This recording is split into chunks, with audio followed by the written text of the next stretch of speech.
الحمد لله نحمده ونستعينه ونستغفره ونؤمن به ونتوكل عليه ونعوذ بالله من شرور أنفسنا ومن سيئات أعمالنا من يهده الله فلا مضل له ومن يضلله فلا هادي له ونشهد أن لا إله إلا الله وحده لا شريك له نشهد أن سيدنا حبيبنا مولانا محمدا عبده ورسوله صلى الله عليه وسلم أما بعد فأعوذ بالله من الشيطان الرجيم بسم الله الرحمن الرحيم إن الله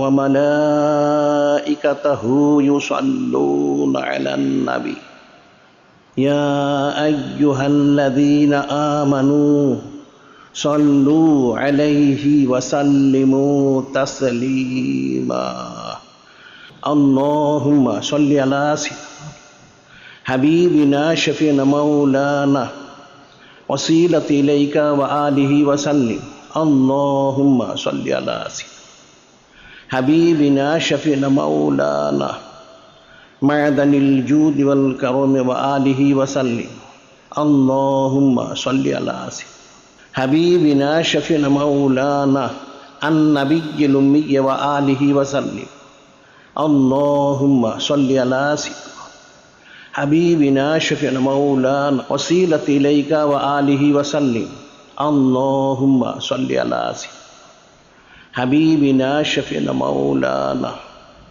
معدن الجود والكرم وآله وسلم اللهم صل على حبيبنا شفينا مولانا النبي الأمي وآله وسلم خطبة اليوم في فضائل ومسائل وأحكام الصلاة والجماعة আজকের খুতবা সম্মানিত সালাত ওনার ফাজাইল ফজিলত এবং জামাত ওনার খুসুসিয়ত বৈশিষ্ট্য ফজিলত মোবারক সম্পর্কে সুবহানাল্লাহি ওয়া রাসূলুহু সাল্লাল্লাহু আলাইহি ওয়াসাল্লাম।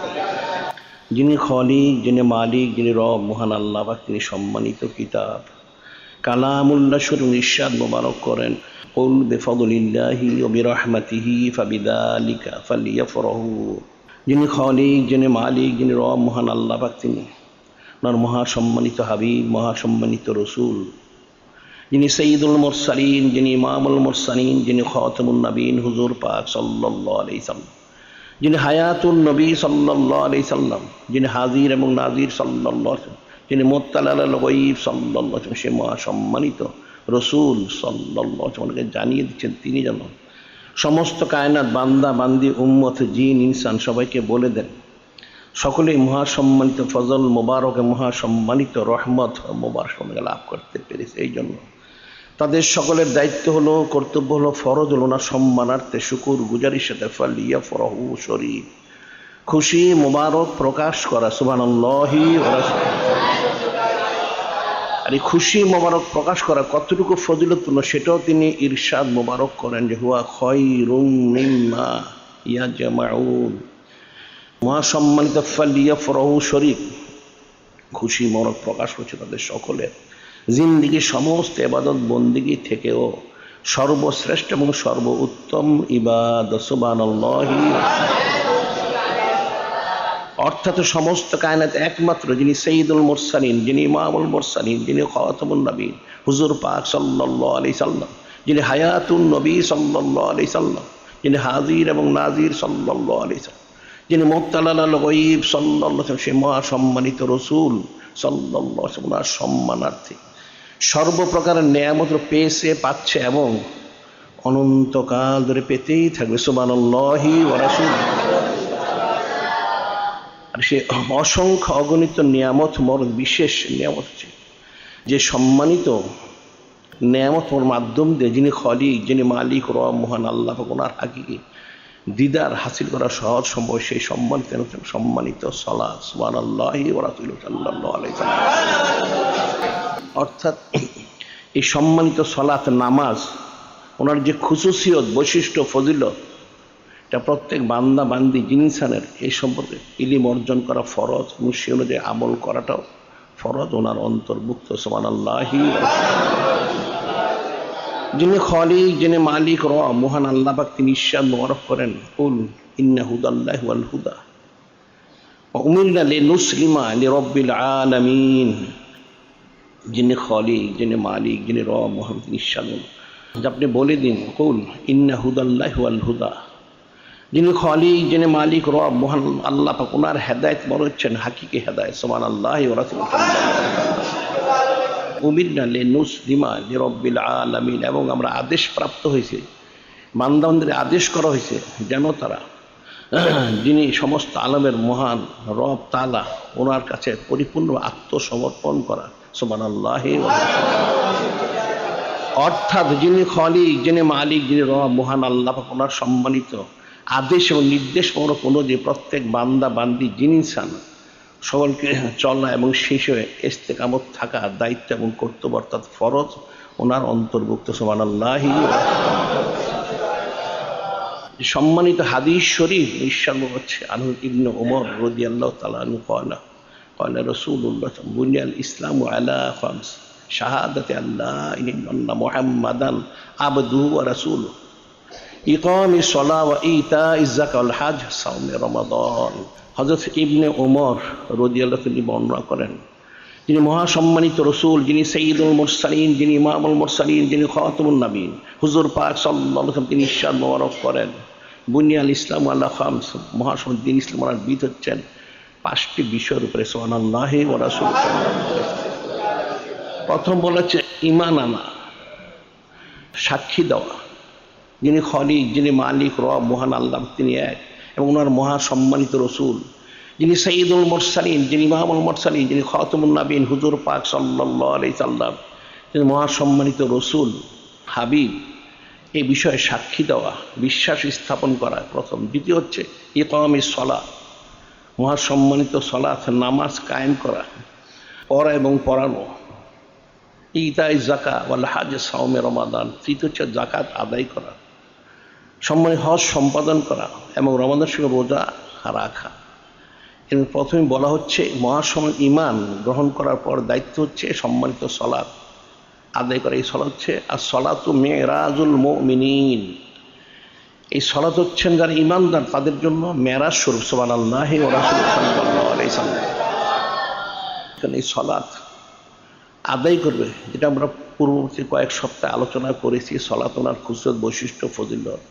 এখন ওনার যে জামাত, ওনার যে খুসরত বৈশিষ্ট্য, সেটা বলা হচ্ছে আকিমুস সালাত ওয়া আতুজ যাকাতা ওয়ারকাউ মা'র রাকিঈন। যিনি খালিক, যিনি মালিক, রব মহান আল্লাহ, তিনি ইরশাদ মোবারক করেন যে আপনি বান্দা বান্দি উম্মতকে বলে দিন আকিমুস সালাত ওয়া আতুজ যাকাত ওয়ারকাউ মা'র রাকিঈন, যে তোমরা নামাজ কায়েম করো, যাকাত আদায় করো, এবং যারা রুকুকারী রুকু করো, অর্থাৎ সম্মানিত জামাতে সালাত নামাজ আদায় করো। সুবহানাল্লাহি সাল্লাল্লাহু আলাইহি সাল্লাম। এখন জামাতের নামাজ পড়ার হুকুম, এটা আমাদের মহাসম্মানিত হানাফি মাযহাব হযরত ইমামে আজম আবু হানিফার ফতোয়া হচ্ছে যে হচ্ছে সুন্নতে মুআক্কাদা করিবাতুম মিনাল ওয়াজিব। আমাদের মহাসম্মানিত হানাফি মাযহাব ইমামে আজম আবু হানিফার ফতোয়া হচ্ছেন জামাত সুন্নতে মুআক্কাদা, তবে করিবাতুম মিনাল ওয়াজিব, ওয়াজিবের কাছাকাছি। কিন্তু অন্য অন্য মাযহাবে ব্যতিক্রম, যেমন ইমাম আহমদ বিন হাম্বল ওনার ফতোয়া হচ্ছেন জামাতে নামাজটা ফরজে আইন, যে জামাতে নামাজ পড়তেই হবে, তবে শর্ত হচ্ছে যদি কেউ জামাতে নামাজ না পড়ে তার নামাজে কোনো ক্ষতি হবে না, তবে জামাত হচ্ছে ফরজে আইন। আর শাফি মাযহাবে অন্যান্য মাযহাব হচ্ছেন ফরজে কিফায়া, কিছু লোক জামাত আদায় করলেই এই ফরজটা আদায় হয়ে যাবে। সুবহানাল্লাহি ওয়া রাসূলুহু সাল্লাল্লাহু আলাইহি ওয়াসাল্লাম। কেউ কেউ ওয়াজিবও বলেছেন। তো আমাদের সম্মানিত হানাফি মাযহাব ওনার ফতোয়া হচ্ছেন সুন্নতে মুআক্কাদা, এটা হচ্ছে করিবাতুম মিনাল ওয়াজিব, ওয়াজিবের কাছাকাছি। সম্মানিত হাদিস শরীফ ইরশাদ মোবারক করা হয়েছে হযরত ইবনে আব্বাস রাদিয়াল্লাহু তাআলা আনহু ক্বালা ক্বালা রাসূলুল্লাহ সাল্লাল্লাহু মান সামিয়াল মুনাদিয়া ফালাম ইয়ামনাহু মিন ইত্তিবাহি উযরুন ক্বালু আমাল উযরু ক্বালা খাউফুন আও মারাদুন লাম তুকবাল মিনহু as-সালাতুল্লাতি সাল্লাহ। ইবনে আব্বাস রাদিয়াল্লাহু তিনি বর্ণনা করেন যে মহাসম্মানিত হাবিব, মহাসম্মানিত রসুল, যিনি সাইয়্যিদুল মুরসালিন, যিনি ইমামুল মুরসালিন, যিনি খাতামুন নবীন, হুজুর পাক সাল্লাল্লাহু আলাইহি ওয়াসাল্লাম, যিনি হায়াতুন নবী সাল্লাল্লাহু আলাইহি সাল্লাম, যিনি হাজির এবং নাজির সাল্লাল্লাহু আলাইহি সাল্লাম, যিনি মুত্তালাল আল গায়ব সাল্লাল্লাহু আলাইহি সাল্লাম, সেই মহাসম্মানিত রসুল সাল্লাল্লাহু আলাইহি তিনি ইরশাদ মুবারক করেন, মান সামিয়াল মুনাদিয়া, যে শুনলো আজান অথবা কাউকে নামার জন্য ডাকা হলো, মিন ইত্তিবাহি উজরুন, সে আজান শুনে বা ডাক শুনে যাওয়ার ব্যাপারে তার কোনো ওজর নেই, সে আজান শুনে ডাক শুনে নামাজে যেতে পারে, তার কোনো ওজন নেই। জিজ্ঞাসা কয়লো আমার ওজরু, ওজরটা কি? কয়লা খাউফুন আও মারাদুন, তার সেই নামাজে জামাতে যেতে রাস্তায় কোনো ভয়ভীতি রয়েছে অথবা সে অসুস্থ, সে যেতে পারবে না। এই ওজোর যদি থাকে তাহলে তার সেখানে জামাতে না গেলেও চলবে, কিন্তু ওজোর যদি না তাহলে যেতে হবে। বলছে লাম তুকবাল মিনহু as-সালাতুল্লাতি সাল্লাহ, ওজোর যদি না থাকে আর সে জামাতে হাজির না হয় তাহলে তার একা একা নামাজ পড়ার যে গুরুত্ব বলা হচ্ছে এটার ফজিলত পরিপূর্ণ সে লাভ করতে পারবে না। নাউযুবিল্লাহ। যে মহাসম্মানিত সলাত, ওনার জামাতে নামাজ পড়া পুরুষদের জন্য সুন্নতে মুআক্কাদা করিবাতুম মিনাল ওয়াজিব, তাকে যেতেও যদি কোনো ওজর না থাকে। আর ওজরটা বলা হচ্ছে অসুস্থ অথবা কোনো ভয়ভীতি। এই জন্য বলা হচ্ছে যে একটা লোক জামাতে যে যাবে তার শর্ত সারাইটটা কি। এখন তো মুসলমান ব্যতীত কারো নামাজ ফরজ নেই, মুসলমান হতে হবে, আজাদ হতে হবে, স্বাধীন, মুকিম হতে হবে, সুস্থ হতে হবে, রাস্তার নিরাপত্তা থাকতে হবে। 5টা বিষয় এখানে বলা হচ্ছে। মুসলমান আজাদ, তারপর হচ্ছে মুকিম সুস্থ, রাস্তার নিরাপত্তা। আর ঠিক তার বিপরীত, যে মুসলমান না তার তো নামাজ নেই, আর যে গোলাম তার জন্য জামাত নেই, আবার যে মুসাফির তার জন্য মসজিদে যাওয়া শর্ত নয়। অসুস্থ ব্যক্তির জন্য একই হুকুম, আর যার রাস্তার নিরাপত্তা নেই তার জন্য একই হুকুম। এদের জন্য মসজিদে জামাতে যাওয়া শর্ত নয়। তো মুসাফির একটা আলাদা মাসালা রয়েছে, যেহেতু মুসাফিরের জন্য ঈদ এবং জুমা কোনটাই ওয়াজিব এবং ফরজ নয়, মসজিদে যাওয়াটাও তার জন্য সুন্নতে মুআক্কাদা নয়। তবে মুসাফির যদি একাধিক হয়, কোন এক স্থানে তারা অবস্থান করে, তাহলে মুসাফিরদের দায়িত্ব হবে সেখানে তারা থেকে তারা ওই স্থানেই যেন জামাতে নামাজ আদায় করে। সুবহানাল্লাহি ওয়া রাসূলুহু সাল্লাল্লাহু আলাইহি ওয়াসাল্লাম। যে মুসাফির জন্য মসজিদে যাওয়া শর্ত নয়, যদি একা হয় তাই সে যেখানে থাকে সেখানে একা একা নামাজ আদায় করবে। যদি সে মসজিদ যেতে পারে সেটা তার অতিরিক্ত।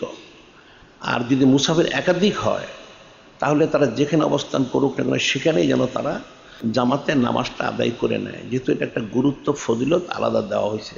সুবহানাল্লাহি ওয়া রাসূলুহু সাল্লাল্লাহু আলাইহি ওয়াসাল্লাম।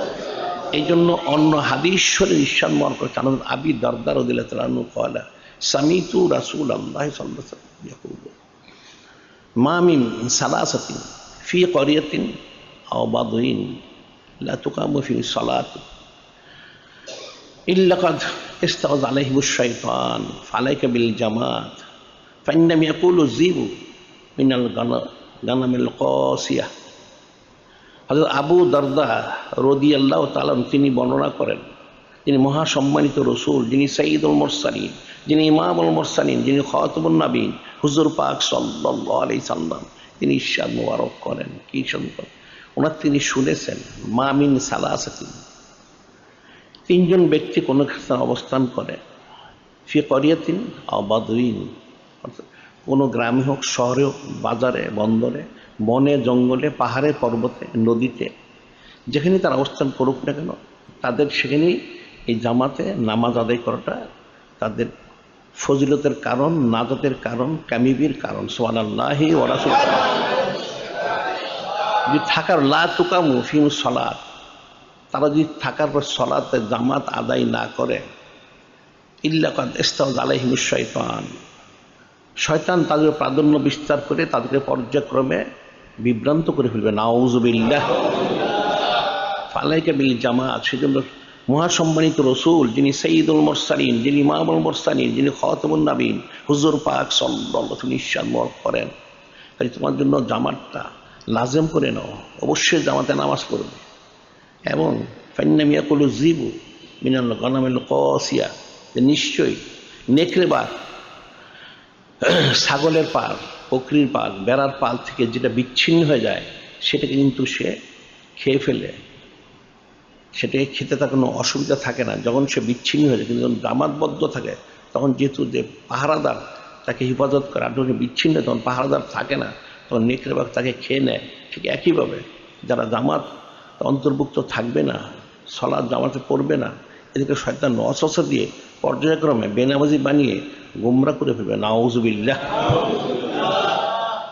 যার জন্য যাদের শর্ত সারাইত অনুযায়ী জামাত সুন্নতে মুআক্কাদার প্রত্যেকেই জামাত পড়তে হবে।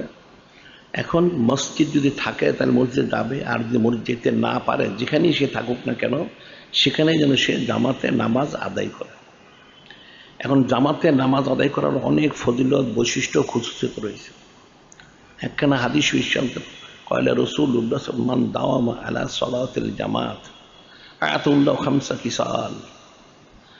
এই সম্মানিত হাদিস শরীফ ইরশাদ করছে যে ব্যক্তি দায়মিভাবে সম্মানিত জামাতে সালাত নামাজ আদায় করবে, যিনি খলিক, যিনি মালিক রহমান, তিনি তাকে 5টা মর্যাদা ফজিলত দান করবেন। সুবহানাল্লাহি ওয়া রাহমাতুল্লাহ। আউয়ালুহা ইরফানু দিকুল মাঈশা, প্রথম হচ্ছে তার দুনিয়াবী জিন্দেগির যে সংকীর্ণতা, অভাব অনটন সেটা তিনি দূর করে দিবেন। সুবহানাল্লাহি ওয়া রাহমাতুল্লাহ।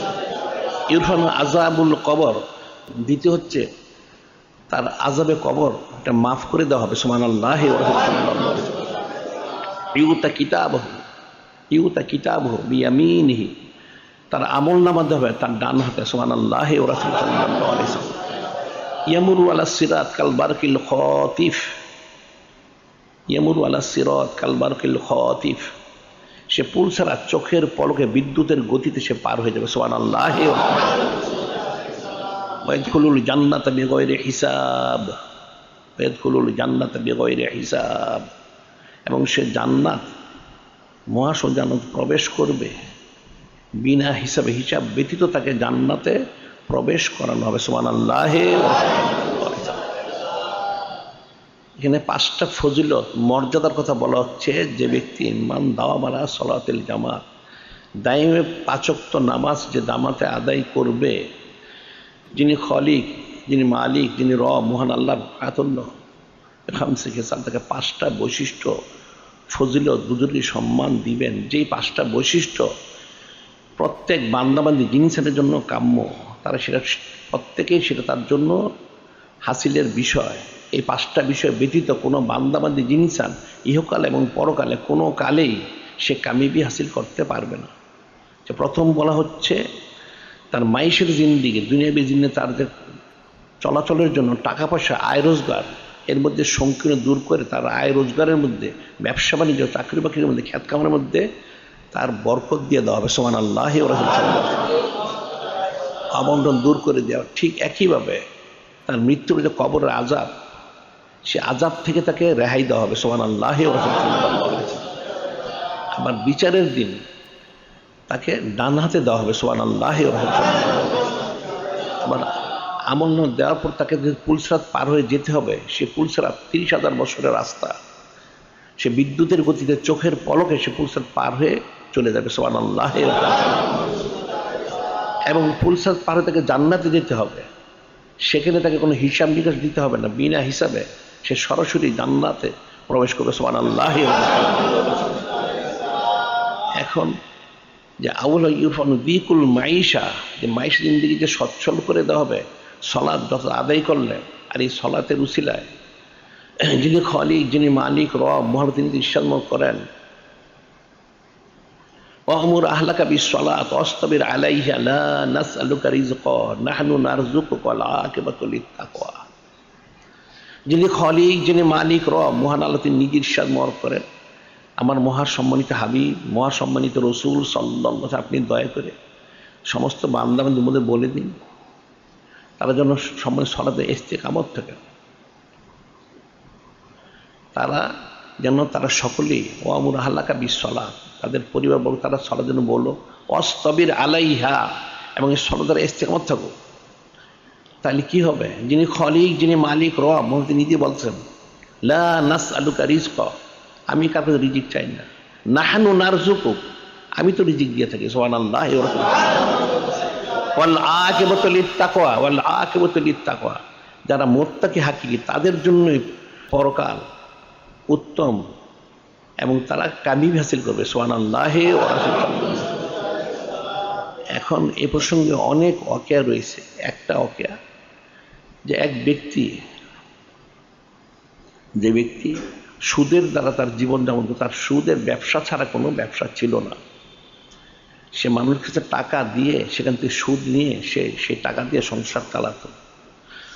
সে ব্যক্তি একদিন বাড়িতে আসলো, তার আহালিকে জিজ্ঞাসা করলো খাবারের ব্যবস্থা হয়েছে কিনা। তার আহালিয়া বললো যে খাবারের কোনো ব্যবস্থা নেই, ব্যবস্থা করতে হবে।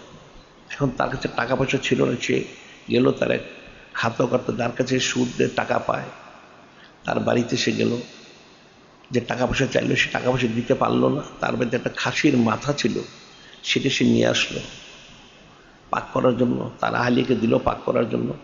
তার আহালিয়া বললো যে পাক করবে কি দিয়ে, লাকড়ি খড়ি নেই, আবার এটা পাক করলে তো চলবে না, খেতে হবে, রুটি তো নেই, আটা নেই।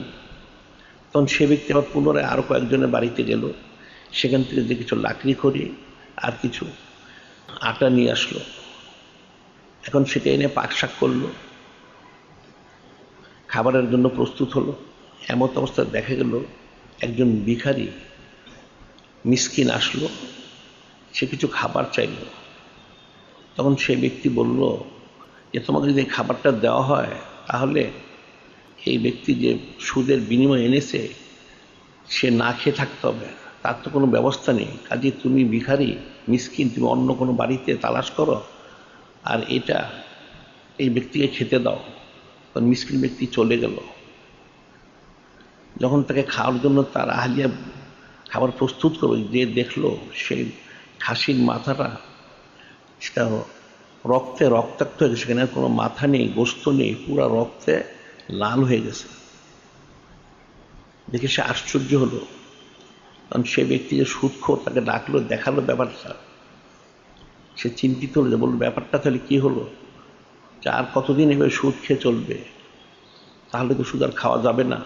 তখন সে বাড়ি থেকে বের হলো। বের হওয়ার পর সে মনে মনে চিন্তা করলো তাহলে যাদের কাছে মূল টাকা পাওনা সেটা সে গ্রহণ করবে, সুদ আর নিবে না।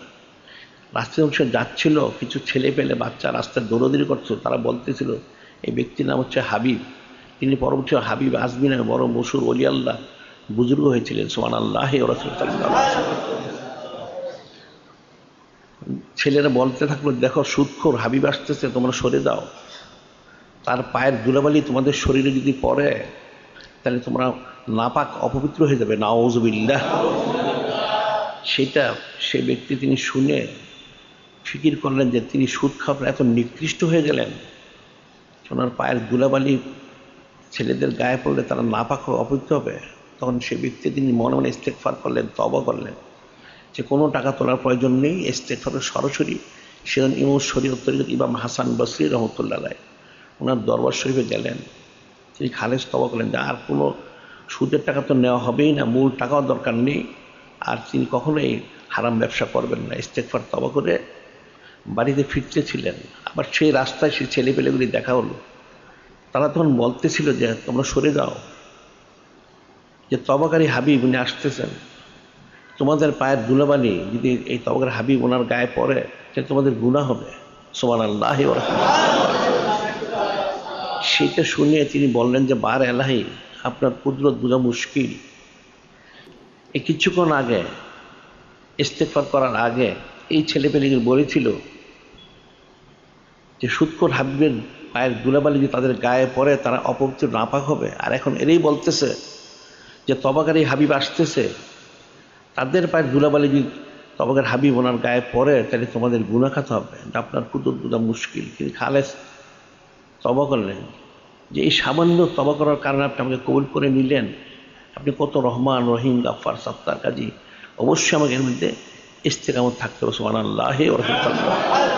তিনি বাড়িতে আসতেন, বাড়িতে তিনি ঘোষণা দিলেন যে যার যা পাওনা ছিল তারা যেন সব নিয়ে যায়, তিনি আস্তে সব দিয়ে দিলেন।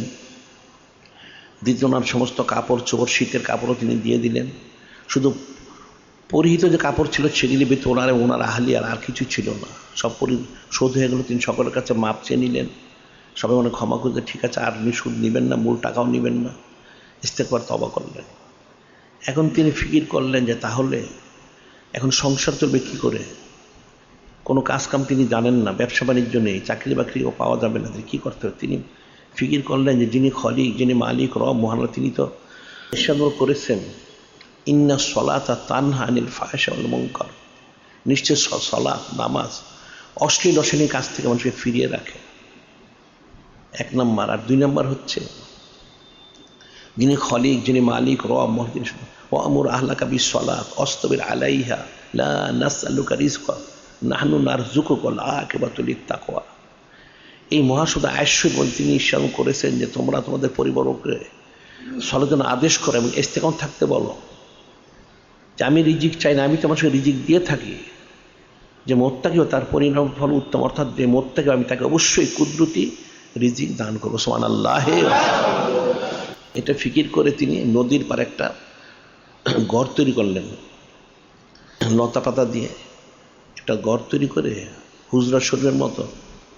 সেখানে তিনি সারাদিন রাত্র অনেক সময় পর্যন্ত নামাজ কালাম পড়তেন, পিছনের কাজা, এবং সারাক্ষণ তিনি সালাত আদায় করতেন যাতে কুদরতি একটা ফয়সালা হয়। এবং ফাঁকে ফাঁকে তিনি হযরত ইমাম শরীফ তরিকত ইমাম হাসান বসরি দরবার শরীফের যে ইলমে তাসাউফ তরিকতের যে সবকগুলি সেগুলি করতেন এবং ওনার ফয়েজ তাওজ্জুহ হাসিলের কোশিশ করতেন। তিনি যখন বাড়িতে আসতেন রাত্রিবেলা, ওনার আহলিয়া একদিন বললেন এইভাবে কর্জ করে ঋণ করে কতদিন চলবে, আপনি একটা ব্যবস্থা করুন। তিনি তখন বললেন যে আমি তো একটা চাকরি করতেছি একজন মালিকের। ওনার অজান্তে মুখ দিয়ে বের হয়ে গেল যে আমি মালিকের কাজ করতেছি। তখন ওনার আহলিয়া বললেন তাহলে আপনি কাজ করে থাকেন তাহলে অবশ্যই বিনিময়ে পাবেন, তাহলে আপনি কালকে আসার সময় বাজার সদাই করে নিয়ে আসবেন। উনি বলে ফেললেন যে আমার মালিক তো 10 দিনের আগে কোনো পারিশ্রমিক দান করেন না, 10 দিন হলে তিনি দিবেন। তখন ওনার আহলিয়া বললেন তাহলে ঠিক আছে 10 দিন যখন পুরো তখনই আপনি আনবেন। দেখি 1 দিন 2 দিন করে 9 দিন হয়ে গেল, 10 দিনের দিন। ওনার আহলিয়া ওনাকে একটা বাজারের ব্যাগ দিয়ে দিলেন যে সেটা দিয়ে যেন বাজার করে আসে। ফিকির করলেন যে আসলে হাকিকত তিনি তো কারো কোনো চাকরি করেন না, তিনি সরাসরি যিনি খলিক, যিনি মালিক, রব, মহান আল্লাহ, ওনার যে গোলামি এবং আদেশ নির্মল যে সলাৎ তিনি আদায় করতেছেন, ইস্তেগফার তওবা করতেছেন, কিন্তু ওনার করার কোনো কিছু নেই। এবং হযরত ইমাম শরীফ তরিকত ইমাম হাসান বসরি ওনার দরবার শরীফে যে জিকির ফিকির করেন, সবক নিয়ে থাকেন, ফয়েজ তাওজ্জুহ হাসিলের কোশিশ করেন। এখন 10 দিন তো পুরো হয়ে গেল, রাত্রিবেলা তিনি বাড়িতে আসবেন। ফিকির করলেন বাড়িতে আসবেন, ব্যাগটা তো নেওয়া হয়েছে, খালি ব্যাগ নিয়ে যদি প্রবেশ করেন তাহলে তো নিশ্চয়ই জিনিসটা ওনারা কেমন মনে করবেন। তিনি মরুভূমি থেকে কিছু বালু ভরে ব্যাগটা পুরো করে নিলেন এবং আস্তে আস্তে তিনি হাঁটতে হাঁটতে বাড়ির দিকে রওনা হলেন। বাড়ির কাছাকাছি আসার পর তিনি সেখান থেকে গোস্ত, ঘি, মধু ইত্যাদি সুঘ্রাণ পেতে থাকলেন। তিনি বললেন ব্যাপারটা কি হলো। তিনি কাছে গেলেন, ওনার যিনি আহলিয়া তিনি তাড়াতাড়ি করে আসলেন, এসে ওনাকে বললেন আপনার জন্য সুসংবাদ। যে কী সুসংবাদ? যে আপনার যিনি মনিব তিনি তো আপনার পারিশ্রমিক পাঠিয়েছেন। তিনি আশ্চর্য হয়ে গেলেন যে আমার মনিব পারিশ্রমিক কী পাঠিয়েছেন? বললেন যে 1 বস্তা আটা, একটা বড় খাসি জবাই করা, আবার কিছু মধু এবং ঘি, আবার 300 দিরহাম। 4 জন যুবক এসেছিলেন, এটা দিয়ে গেছেন, বলে গেছেন যে আপনি যে কাজ আর ভালো করে করতে পারেন আপনার মজুরি পারিশ্রমিক বাড়িয়ে দেওয়া হবে। সুবহানাল্লাহ। এটা শুনে তিনি চুপ হয়ে গেলেন যে তিনি তো কোনো মনিবের কাজ করেন না, তাহলে নিশ্চয়ই কুদরতি ফয়সালা। এরপর ওনার হাতে যে ব্যাগটা ছিল, ব্যাগের মধ্যে বালু ভরা, তিনি চেয়েছিলেন যে সরিয়ে ফেলার জন্য, কিন্তু ওনার আহলিয়া বললেন ব্যাগটা কী রয়েছে। ওনার অজান্তে মুখ দিয়ে বের হয়ে গেলেন এর মধ্যে ময়দা রয়েছে। তিনি সেটা নিয়ে গেলেন, খুলে দেখা গেল এই সমস্ত বালুগুলি আসলে ময়দা হয়ে গেছে। সুবহানাল্লাহ। তখন তিনি ফিকির করলেন যে তাহলে এখন আর সংসারের জন্য ফিকির না করে এখন ওনার যে জিকির ফিকির করার বিষয়টা, এই সলাত আদায় করার যে বিষয়টা, এর মধ্যে ওনাকে এখন গুরুত্ব দিতে হবে। তাহলে যিনি খলিক, যিনি মালিক, রব মহল্লা, উনি যে ওয়াদা মরক করেছেন, লা নাসআলুকা রিজকান নাহনু নারযুকুক ওয়াল আকিবাতু লিত-তাকওয়া, যে আমি তো রিজিক চাই না, আমি রিজিক দিয়ে থাকি, যে মুত্তাকি হয় তাকে আমি কুদরতি রিজিকের ব্যবস্থা করে দিই। সুবহানাল্লাহ।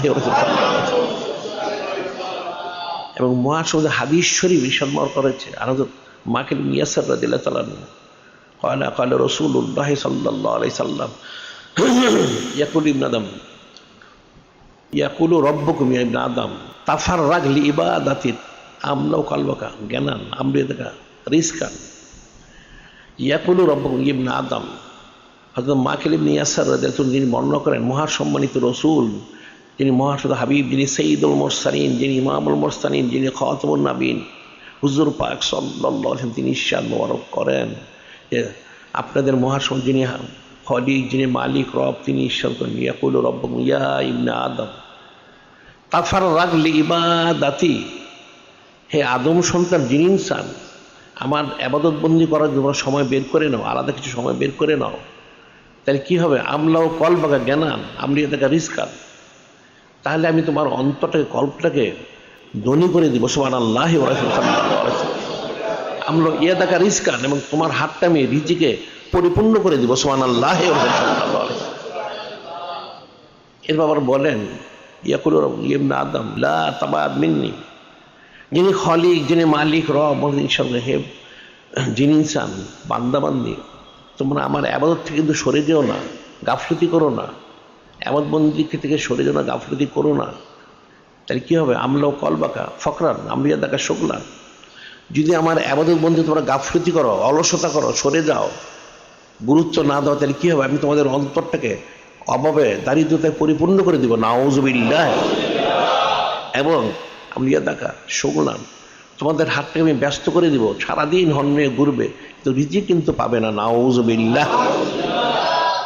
হযরত হাবিব আজমি রহমতুল্লাহ আলাইহি, তিনি ওনার যে অকেয়াটা, তিনি যে আকীদা পোষণ করেছেন, যে আয়াত শরীফ ওনার আমল করেছেন, যে যিনি খলিক, যিনি মালিক, রব, তিনি নিজে বলেছেন যে মুত্তাকি হলে কুদরতি রিজিকের ফয়সালা দেওয়া হয়, এবং সালাতের মধ্যে ইস্তেকামত থাকলে তিনি ইস্তেকামত ছিলেন, যার ফলশ্রুতিতে দেখা গেল ওনার পরবর্তী জীবন তিনি আর কিছু করেননি, সারা জীবন নিয়ে প্রতি 10 দিন অন্তর অন্তর ওনাকে কুদরতি রিজিক দেওয়া হতো, সেটা খেয়ে তিনি জীবনযাপন করতেন। সুবহানাল্লাহ সাল্লাল্লাহু আলাইহি সাল্লাম।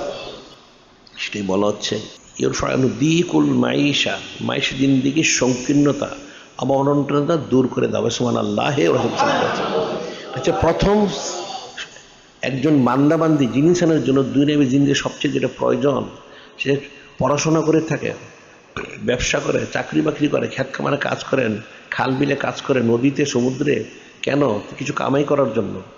যেটা কামাই করে সে সচ্ছলভাবে চলবে, জীবনযাপন করবে, সেই বিষয়টাই মহাসম্মানীয় সলাৎ, নামাজ যদি ঠিকমতো আদায় করে, তাহলে তাকে এই মহাজ সলাৎ ওনার বিনিময়, যিনি খলিক, যিনি মালিক, রব মহল্লা, তিনি কুদরতি রিজিকের ব্যবস্থা করে দেন। সুবহানাল্লাহ। এখন এর লক্ষ কোটি মেসাল হযরত হাবিব আজমি বড় একটা প্রকৃষ্ট মেসাল, উদাহরণ। তিনি সুদের ব্যবসা করেছেন, সুদ খেয়েছেন, ইস্তেগফার তওবা করলেন, কাজ কাম কিছু নেই, তিনি সালাত আদায় করলেন, তিনি ফিকির করলেন যে মহাসম্মাদ আয়াত শরীফ ওনাকে যেভাবে আদেশ বড় করে সেভাবে থাকলে অবশ্যই একটা কুদরতি ফয়সালা হবে। সত্যি ওনার বিষয়টা কুদরতি ফয়সালা, তিনি আজীবন, এটা সোজা বিষয় নয়, তিনি সারা জীবন সেভাবে কুদরতময় রিজিক ওনার দ্বারা তিনি জীবনযাপন করেছেন। সুবহানাল্লাহ।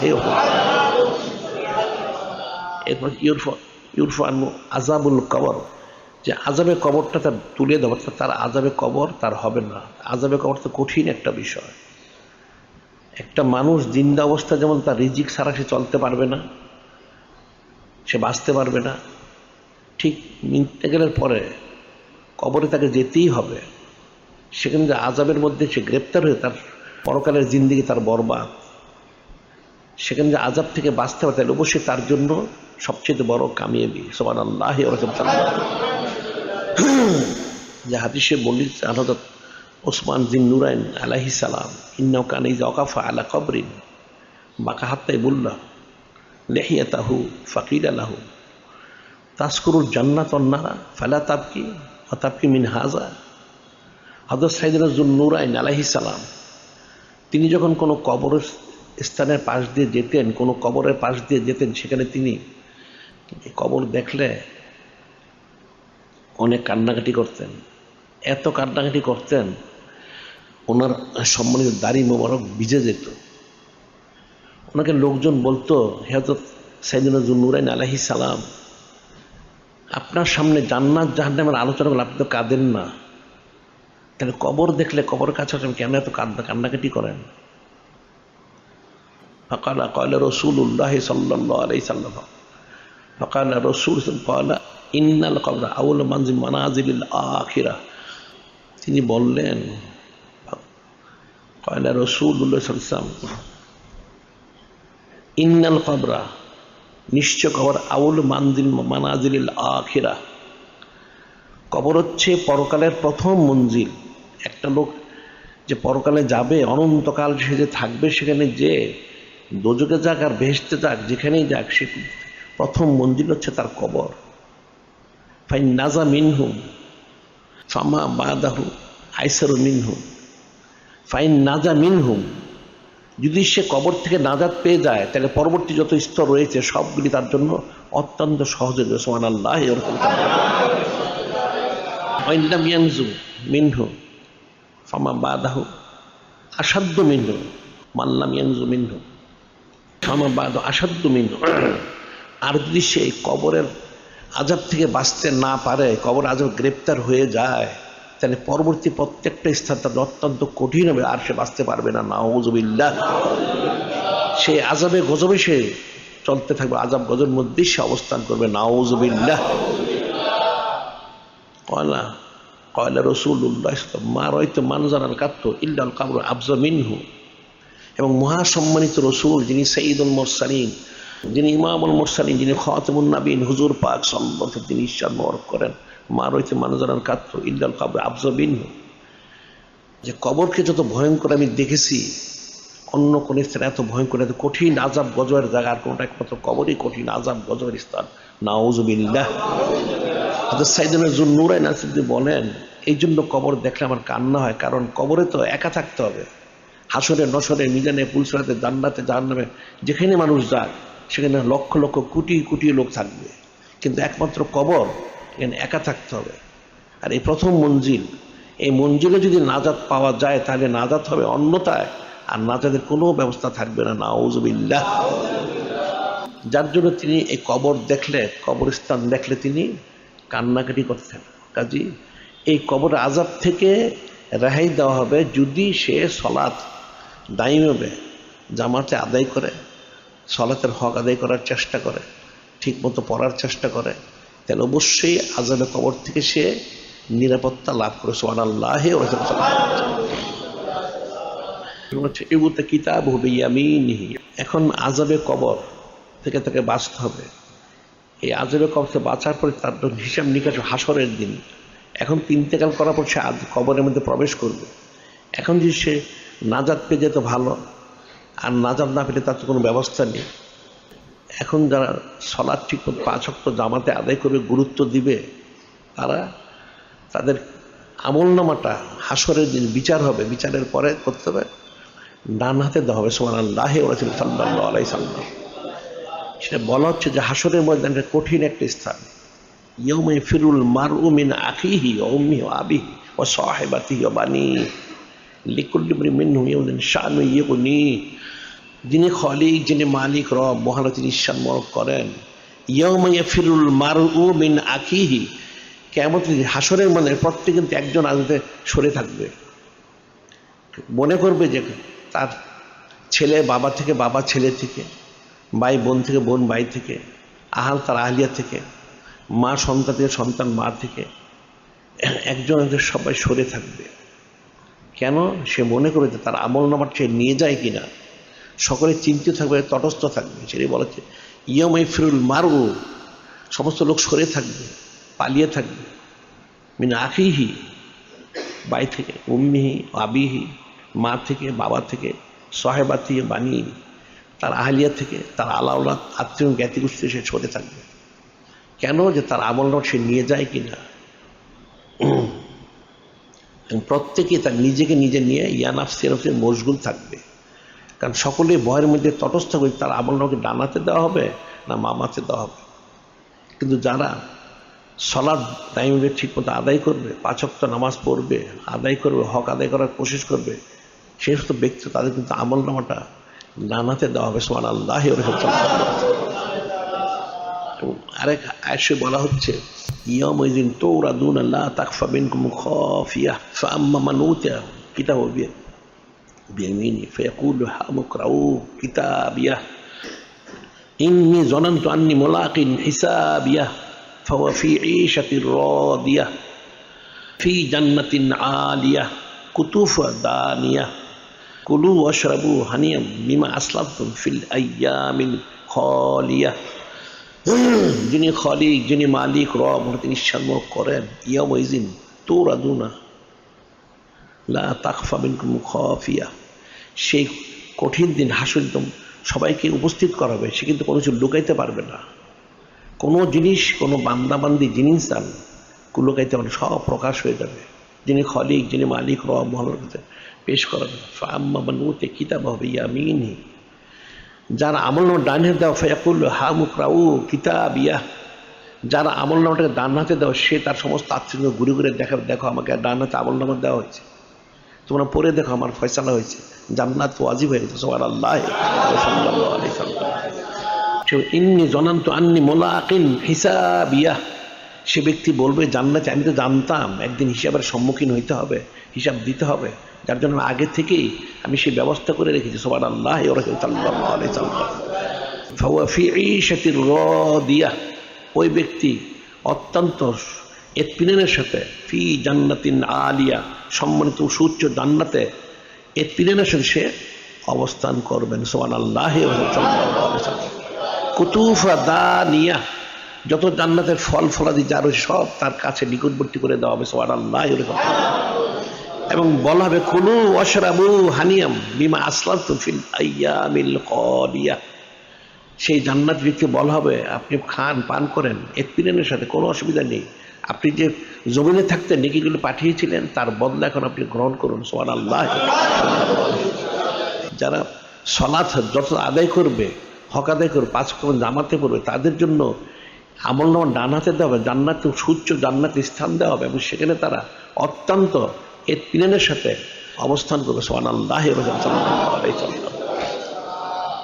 ইয়ামুরু আলা সিরাত কাল বারকিল খাতিফ, বলা হচ্ছে ইয়ামুরু আলা সিরাত কাল বারকিল খাতিফ, সে পুল সিরাত পার হবে কাল বারকিল খাতিফ, বারক বিদ্যুৎ, খাতিফ অত্যন্ত দ্রুত, বিদ্যুতের মতো দ্রুত গতি, চোখের পলকে বিজলি যেমন চমকায় চোখের পলকে শেষ হয়, ঠিক সেইভাবে এই ব্যক্তি চোখের পলকে সে পুল সিরাত পার হয়ে যাবে। সুবহানাল্লাহ। যে বলা হচ্ছে এখন যারা সর্বোচ্চ শ্রেণী যারা, ওনারা চোখের পলকে এই পুল সিরাত পার হবেন। এরপর যারা কিছু রয়েছে, কেউ দৌড়ে পার হবেন, কেউ হেঁটে পার হবেন, পর্যায়ক্রমে। তবে সেটা বলা হচ্ছে কালামুল্লাহ শুধু ওনার মধ্যে নূর ইয়াসা বাইনা আইদিহিম ওয়া আইমানিহিম ইয়াকুলুনা রব্বানা আতমিম লানা নূরানা ওয়াগফির লানা ইন্নাকা আলা কুল্লি শাইইন কদির। এর বলা হচ্ছে এখানে নূরহুম ইয়াসা বাইনা আইদিহিম ওয়া আইমানিহিম, যারা নেককার আল্লাহওয়ালা, যারা সর্বোচ্চ নেককার, চোখের পলকে ওনারা পুল সিরাত পার হয়ে যাবেন, এরপর পর্যায় গতিতে যাবেন, সর্বশেষ যারা তারা হেঁটে হেঁটে যাবেন। ওই সমস্ত ব্যক্তি তো ওনাদেরও এই পুল সিরাত পার হওয়ার জন্য নূর দেওয়া হবে। সুবহানাল্লাহ। সাল্লাল্লাহু আলাইহি সাল্লাম। সেখানে অন্ধকার গুটগুটে কালো হবে, কেউ চোখে দেখবে না, কিন্তু ওনাদের নূর দেওয়া, সেই নূরটা ডানে বামে সামনে চলতে থাকবে, সেটা দেখে দেখে সেই নেককাররা সে নূর দিয়ে আসতে পারতে, তারা বলবেন বারেলে আমাদের নূরটা পূর্ণ করে দিন, আপনি তো সমস্ত বিষয়ে সর্বশক্তিমান। সুবহানাল্লাহ। সাল্লাল্লাহু আলাইহি সাল্লাম। আরেক আয়াতে বলা হচ্ছে ইয়ামা তারাল মুমিনিনা ওয়াল মুমিনাত ইয়াসা নূরুহুম বাইনা আইদিহিম ওয়া বিআইমানিহিম বুশরাকুমুল ইয়াওমা জান্নাতুন তাজরি মিন তাহতিহা আন-নাহারু খালিদিনা ফিহা যালিকাল ফাওজুল আযীম। যিনি খালিক, যিনি মালিক, যিনি রব, মহান ঈশ্বর, আপনি দেখবেন ইয়ামা তারাল মুমিনিনা ওয়াল মুমিনাত ইয়াসা নূরুহুম বাইনা আইদিহিম ওয়া বিআইমানিহিম, যেন ইমানদার মোমেন পুরুষ মহিলা ওনাদের সামনে ডানে নূর চমকাতে থাকবে, সেই নূর দেখে ওনারা চলতে থাকবেন। বুশরাকুমুল ইয়াওমা, বলা যে আজকে আপনাদের জন্য সুসংবাদ, জান্নাতুন তাজরি মিন তাহতিহাল আনহারু খালিদিনা ফিহা যালিকা হুয়াল ফাওজুল আযীম। আপনাদের জন্য সেই সম্মানিত জান্নাত, যে জান্নাতের নিচ দিয়ে নহর প্রবাহিত হয়েছে। সুবহানাল্লাহ ওয়া রাহমাতুল্লাহ। খালিদিনা ফিহা, সেখানে আপনারা অনন্তকাল অবস্থান করবেন। সুবহানাল্লাহ ওয়া রাহমাতুল্লাহ। সেখানে অনন্তকাল অবস্থান, এটা হচ্ছে যালিকা হুয়াল ফাওজুল আযীম। এই সমস্ত মুসল্লি মুত্তাকি জান্নাতি, ওনাদের জন্য একটা বিরাট কামিয়াবি সফলতা। সুবহানাল্লাহ ওয়া রাহমাতুল্লাহ। যে বিদ্যুতের গতিতে যেমন পুলসরাত পার হবে, পর্যায়ক্রমে সর্বশেষ যারা প্রত্যেকেই এই নূর মোবারক হাসিল করবেন, এই সালাত আদায় করার কারণে নূর পয়দা হবে, সেই নূরের দ্বারা ওনারা পর্যায়ক্রমে আস্তে আস্তে পুলসরাত পার হয়ে জান্নাতে প্রবেশ করবেন। সুবহানাল্লাহ ওয়া রাহমাতুল্লাহ। বলাচ্ছে ইয়াদখুলুল জান্নাতে বিগাইরি হিসাব, বিনা হিসাবে জান্নাতে প্রবেশ করবেন। সুবহানাল্লাহ ওয়া রাহমাতুল্লাহ। সম্মানিত হাদিস শরীফ ঈশ্বর কাছে একদিন মহাসম্মানিত রাসূল, যিনি সাইয়্যিদুল মুরসালিন, যিনি ইমামুল মুরসালিন, যিনি খাতামুন নবীন, হুজুর পাক সাল্লাল্লাহু আলাইহি সাল্লাম, যিনি হায়াতুন নবী সাল্লাল্লাহু আলাইহি সাল্লাম, যিনি হাজির এবং নাজির সাল্লাল্লাহু আলাইহি সাল্লাম, যিনি মুত্তালাল আল গায়ব সাল্লাল্লাহু আলাইহি সাল্লাম, তিনি ইরশাদ মোবারক করেন যে আমার উম্মতের মধ্যে 70,000 লোক বিনা হিসাবে জান্নাতে প্রবেশ করবেন। সুবহানাল্লাহ ওয়া রাহমাতুল্লাহ। এখানে আসলে 70,000 বলতে অসংখ্য অগণিত বোঝানো হয়েছে, কারণ সাহাবাই কিরাম রাদিয়াল্লাহু আনহুম প্রায় 100 লক্ষ, লক্ষ লক্ষ কোটি কোটি আউলিয়া কেরাম, ওনারা অনেকেই বিনা হিসাবে জান্নাতে প্রবেশ করবেন। সুবহানাল্লাহ ওয়া রাহমাতুল্লাহ। অর্থাৎ অসংখ্য অগণিত উম্মত ওনারা বিনা হিসাবে জান্নাতে প্রবেশ করবেন। যখন ইরশাদ করলেন, একজন সাহাবী রাদিয়াল্লাহু আনহু তিনি দাঁড়িয়ে বললেন, ইয়া রাসূলুল্লাহ, ইয়া হাবিব আল্লাহ সাল্লাল্লাহু আলাইহি ওয়াসাল্লাম, আপনি দয়া করে আমাকে সেই দলের অন্তর্ভুক্ত করে দিন। তখন মহাসম্মানিত রাসূল, মহাসম্মানিত হাবিব সাল্লাল্লাহু আলাইহি ওয়াসাল্লাম তিনি বললেন, ঠিক আছে, আপনাকে অন্তর্ভুক্ত করা হলো। সুবহানাল্লাহ ওয়া রাহমাতুল্লাহ। তখন আরেকজন সাহাবী তিনি দাঁড়িয়ে গেলেন, তিনি বললেন, ইয়া রাসূলুল্লাহ, হাবিব তাহলে আমাকে অন্তর্ভুক্ত করুন। তখন তিনি বললেন, তাহলে আপনি এক কাজ করুন, আপনি বেশি বেশি সালাত নামাজ আদায় করে আমাকে সহযোগিতা করুন, তাহলে আপনার জন্য প্রবেশ করতে সহজ হবে। সুবহানাল্লাহ ওয়া রাহমাতুল্লাহ। অর্থাৎ এখানে বোঝানো হচ্ছে যে সালাত যারা ঠিকমতো আদায় করবে তাদের পক্ষেই বিনা হিসাবে জান্নাতে প্রবেশ করা সহজ এবং সম্ভব হয়। সুবহানাল্লাহ ওয়া রাহমাতুল্লাহ। এই যে 5টা বিষয়, এটা কিন্তু ফিকির করতে হবে। মানুষ ফিকির করে না, মানুষ কিন্তু গায়রুল্লাহর জন্য হন নিয়ে ঘুরে, আসলে সে কিন্তু হাসিল করতে পারে না। তারা তর্জ তরিকা মোতাবেক তারা চলে না। যে কোনো জিনিস যদি তরতিব মোতাবেক হয় তার মধ্যে বরকত থাকে, আর তরতিব যখন খেলাফ হয় তখন বরকতটা নষ্ট হয়ে যায়। নাউযুবিল্লাহ। এখানে স্পষ্ট বলা হচ্ছে, মান দাওয়া আলা সলাতিল জামাত, যারা এই এই সলাতটা জামাতে আদায় করবে, আতুল্লাহ খামসা খিসাল, যিনি খলিক, যিনি মালিক রহমান, তিনি ওই ব্যক্তি এই 5টা বৈশিষ্ট্য, এই মর্যাদা, এই ফজিলতগুলি দান করবেন। সুবহানাল্লাহ। এমন 5টা বৈশিষ্ট্য, এটা একটা কল্পনাতীত বিষয়। একটা মানুষ এসে কল্পনা করে লাভ করার কঠিন বিষয়। তার দুনিয়াবী জিন্দেগির সমস্ত সমস্যা তাকে সমাধান করে দেবে। সুবহানাল্লাহ। তার খাওয়া পড়া, টাকা পয়সা, তার যা প্রয়োজন, ব্যবসা বাণিজ্য, চাকরি, সব জায়গায় তাকে কুদরতময়ভাবে বরকত দিয়ে দেওয়া হবে। সুবহানাল্লাহ। বা ঠিক ইন্তেকালের পরে তাকে কবরে যেতে হবে, সেখানে কবরের আযাব থেকে তাকে মুক্ত করে দেওয়া হবে। সুবহানাল্লাহ। একইভাবে তাকে আমলনামা বিচারের পরে যারা কাফের, মুশরিক, বেঈমান, জাহান্নামী, তাদের সিনাটা চিরে হাতটা পিছন দিকে নিয়ে পিছন দিক থেকে তাদের এই আমলনামা দেবে। নাউযুবিল্লাহ। কিন্তু ইমানদার থেকে সরাসরি ডান হাতে আমলনামা দেওয়া হবে। সুবহানাল্লাহ। এখানে সে সম্মানিত হবে। এবং পুল ছাড়া 30,000 বছরের রাস্তা, জমিন থেকে আকাশ হচ্ছে 500 বছরের রাস্তা, 10,000 10,000 10,000 30,000 রাস্তা হলো, 30,000 বছরের রাস্তা হলো এই পুলসরাত। সেটা কালবারকিল খতিফ, বিদ্যুতের বিজলি যেমন চমকায়, চোখের পলকে শেষ হয়ে যায়, ঠিক এই চোখের পলকে সে বান্দা সেই হাসরের ময়দান থেকে সে জান্নাতে প্রবেশ করবে সুবহানাল্লাহ। এবং বেগয়রে হিসাব, কোনো হিসাব নিকাশ দিতে হবে না সুবহানাল্লাহ। রাসূল সাল্লাল্লাহু আলাইহি ওয়াসাল্লাম, কারণ যার হিসাব না হবে মান নুকিশাফাত হালাক, যার হিসাব নয় সে ধ্বংস হয়ে যাবে নাউযুবিল্লাহ, সে হিসাব দিতে পারবে না। তাহলে মহাসময় সলাত ওনার ফজিলত কতটুকু।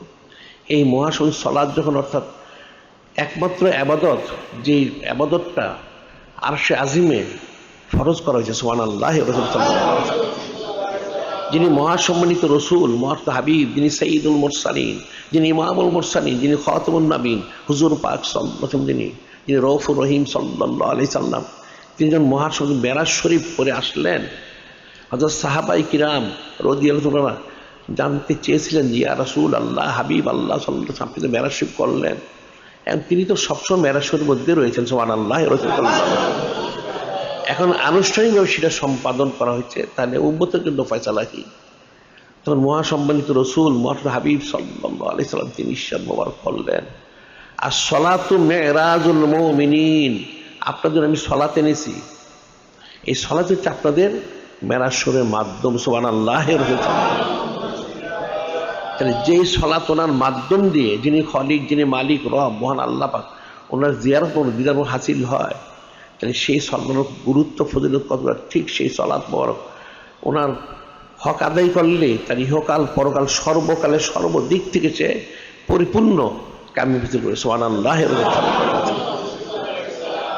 তাহলে প্রত্যেক পুরুষ যারা রয়েছে, ছোট হোক বড় হোক, জিন হোক ইনসান হোক, এদের জন্য ফরজ আইন এই বিষয়ে গুরুত্ব দেওয়া। এখন আমাদের মহাসম্মানিত মাযহাব হানাফি মাযহাবে সুন্নতে মুআক্কাদা ফতোয়া দেওয়া হয়েছে, করিবাতু মিনাল ওয়াজিব, ওয়াজিবের কাছাকাছি, কিন্তু সুন্নতে মুআক্কাদা আদায় না করলে কিন্তু সেটা গুনাহ হয়, সুন্নত মুআক্কাদা আদায় করতে হয়। তাহলে যাদের পক্ষে সম্ভব হয় অবশ্যই তারা যেন তাদের সলাতটা জামাতের সাথে আদায় করে। এখন যদি কখনো অসম্ভব না হয়, সে যদি দূরে থাকে বা মসজিদ না থাকে, একা থাকে, তাহলে অবশ্যই সময় মতো যেন নামাজটা পড়ে নেয়।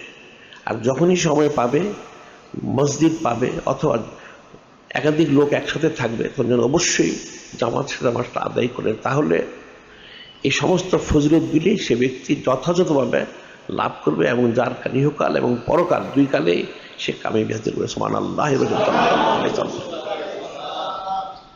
এখন বিষয়গুলি ফিকির করে আমল করতে হবে। সম্মানিত দিন ইসলাম, ওনার বুনিয়াদ যে বলা হচ্ছে 5টা, তার হচ্ছে দ্বিতীয়। এখন কালেমা শরীফ তো প্রত্যেকেই পাঠ করতে হবে, বিশ্বাস করতে হবে, এখানে কোনো দ্বিতীয় কোনো চুতের কিলোকালের সুযোগ নেই। এরপরে প্রথম হচ্ছেন এই সলাত। এই সলাতেরই এই গুরুত্ব ফজিলত, কাজে এটা প্রত্যেকের মনে রাখতে হবে।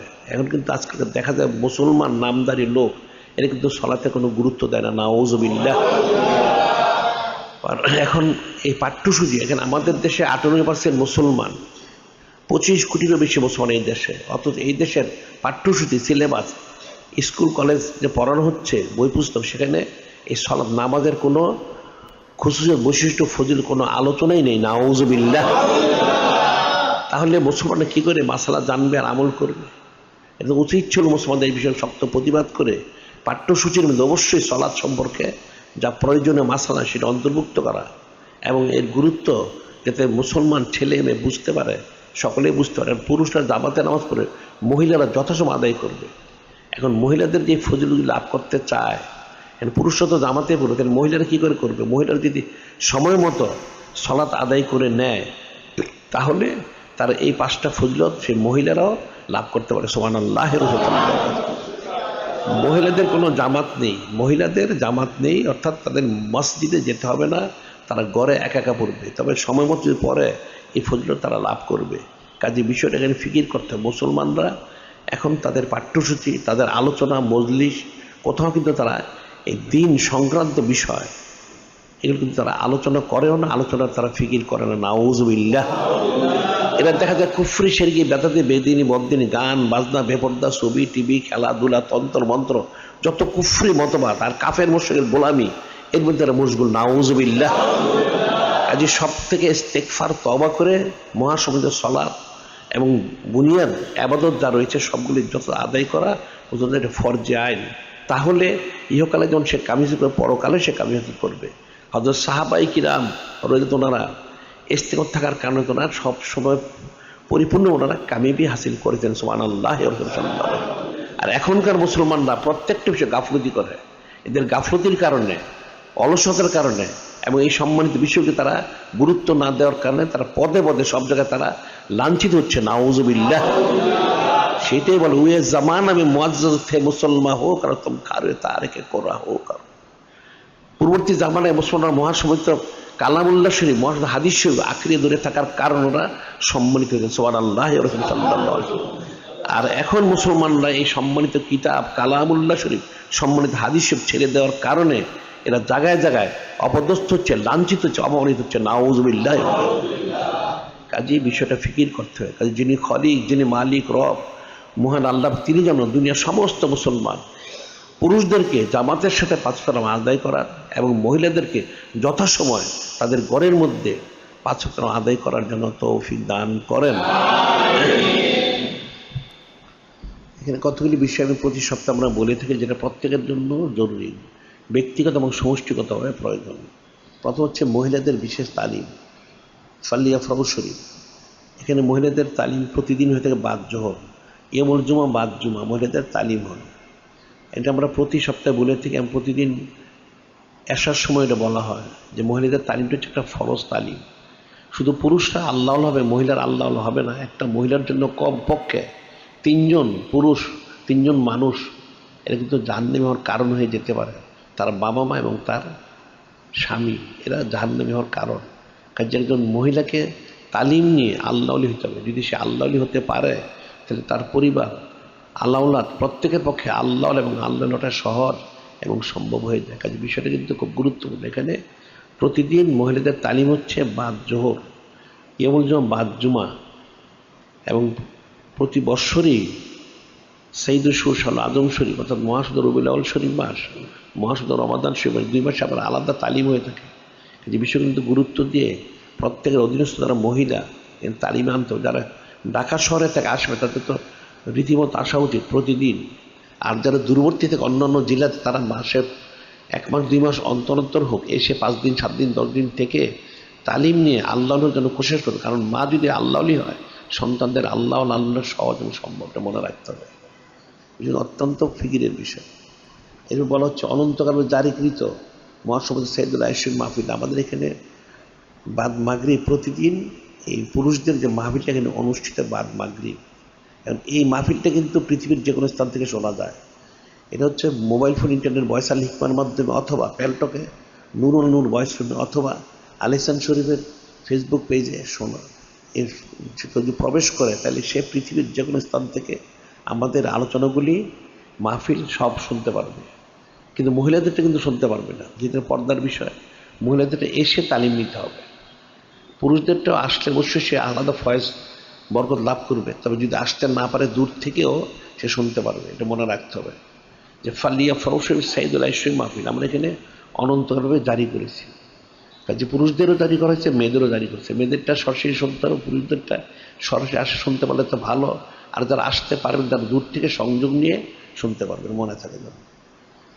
আজকে সন্ধ্যায় 7:15 যদি আলোচনা মসজিদ, দরবার শরীফ, মাদ্রাসা এবং মহাসম্মানিত ফালিয়া ফরজ সাইদুল শরীফ, সামনে 12 শরীফ, এবং সামনে আমার মাহফিল রয়েছে 28 তারিখ 29 তারিখে মাহফিল। সেই মাহফিলের বিষয়গুলো আলোচনা করতে হবে। এখানে আগামী লাইলাতুল ইসলাম আজিম শরীফ, যিনি আফজালুন নাস বাদ আলাম্বিয়া সিদ্দিক আকবর আলাইহিস সালাম, ওনার বেলতি শানুর তিনি প্রকাশ করেছেন 28শে জমাদুল উল্লাহ শরীফ। সেই উপলক্ষে এখানে আমাদের বিশেষ মাহফিলের ইন্তজাম আমরা করে থাকি, আমরা করব ইনশাআল্লাহ। আবার ঠিক তার পরের দিন লাইলাতুল সোলাত সাইদুল হযরত উমুন্নান হাদি আশার আলাইহিস সালাম, ওনার সম্মানিত বেলতি শানু তিনি প্রকাশ করেছেন 29শে জমাদুল উল্লাহ শরীফ। সুবহানাল্লাহ। যে 28 তারিখ যেমন মাহফিল, 29 তারিখে বিশেষ মাহফিল। 28 তারিখ যিনি আফজালুন নাস বাদ আলাম্বিয়া, তিনি প্রথম হযরত সিদ্দিক আকবর আলাইহিস সালাম। আর 29 হচ্ছেন যিনি উম্মুল মুমিনিন, যিনি 11তম উম্মুল মুমিনিন আলাইহিস সালাম। ওনার সম্বন্ধে বেলাত শরীফ তিনি প্রকাশ করেছেন, শানু প্রকাশ করেছে 29শে জমাদুল উল্লাহ শরীফ। সেই উপলক্ষে এখানে মাহফিলের ইন্তজাম করা হবে। সুবহানাল্লাহ। যে এই মাহফিল কিন্তু অত্যন্ত গুরুত্বপূর্ণ, ফজিলতপূর্ণ। কারণ এই সমস্ত মাহফিলের যে রহমত, বরকত, সাকিনা, মাগফিরাত, দয়াদান ইসলাম বর্ষণ করা হয়, কিন্তু অন্য কোনো বর্ষণ করে না, সুবহানাল্লাহ।